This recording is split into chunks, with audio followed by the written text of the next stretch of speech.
Most people will leave Vegas a little lighter in the pocket, but happier for the experience. Some will lose more than they should on the turn of a card. And for a few, well, they will lose it all and end up on the streets.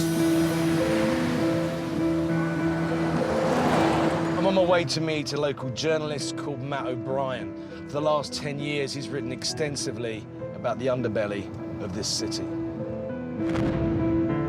Matt is the former editor of the Las Vegas journal, City Life. He's had 2 books published on the homeless of Las Vegas. People have come out here for the past 20, 30 years for the American dream. And there are those kind of stories, but what's not often told are the stories of the people that come out here for this dream, become addicted to alcohol, gambling, and drugs, and end up living beneath the very hotel casinos that drew them out here in the first place. How'd you been living below? Well, there's underground flood channels. There's a network of flood channels that are built to protect the properties above ground here. They're homes for the people who haven't quite found the American dream out here. In the last decade, the number of people living on the streets has doubled to over 12,000. Many have chosen, despite the dangers, to live a subterranean existence. So how far do these flood channels stretch? There are about 550 miles of flood channels in the valley. 550 miles, but 300 miles of those 550 are underground flood channels. And people live under this? Yeah. Or in them? Hundreds of people.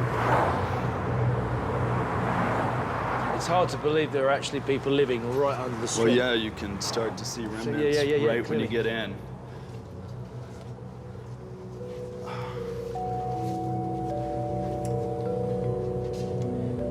So, ultimately, these tunnels were built to make sure that the strip doesn't flood, yeah? Yeah, I mean, nothing really changes in this town unless it affects the casinos, and there were some big floods in the 70s and 80s, so they were forced to build these underground flood channels to protect those properties. And there are communities living down here, yeah? Yeah, in fact, we're coming up on a camp here. My friend John, he may be asleep. A few hundred meters down the tunnel, we meet 34-year-old Travis. Travis, how you doing? I'm Ross Kemp. Nice to meet you. How are you? Travis. Originally a restaurant manager from South Carolina, he came to Las Vegas for a long weekend.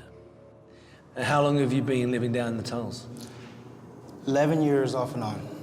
11 years. So you came here when you were in your 20s, yeah? Yeah, I was 22. What brought you to Vegas? Me and my cousin came on vacation. How long were you planning on staying? Just for a weekend, a 4-day weekend. And how much money did you bring with you? We came with $3,000 each. So, what happened that weekend then? Went out, started gambling, drank a little, did a little drugs. After I lost all my money, we ended up cashing payroll checks. It was a fake check. Well, they spotted they were forgeries, right? Yeah, we never made it from the cashier's cage. So how long were you in jail for? 2 months.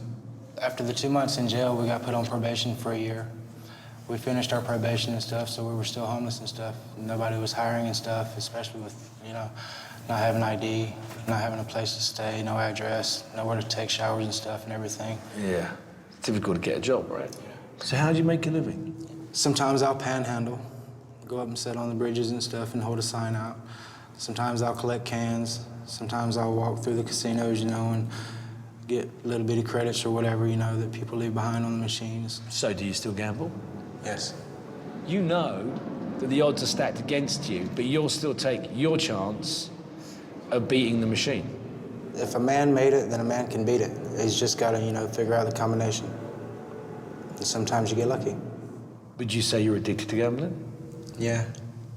I've moved out of Las Vegas twice, but I keep coming back. Most people will come here for 3 days, but you're here, still here. A couple of the less fortunate ones will end up like me. I've come to meet VIP host to the High Rollers, Steve Sear. tell my customers, don't go to divorce court without a good attorney. If you're a big player, you need somebody like Steve Sear to represent you and get you the best deal. So ultimately,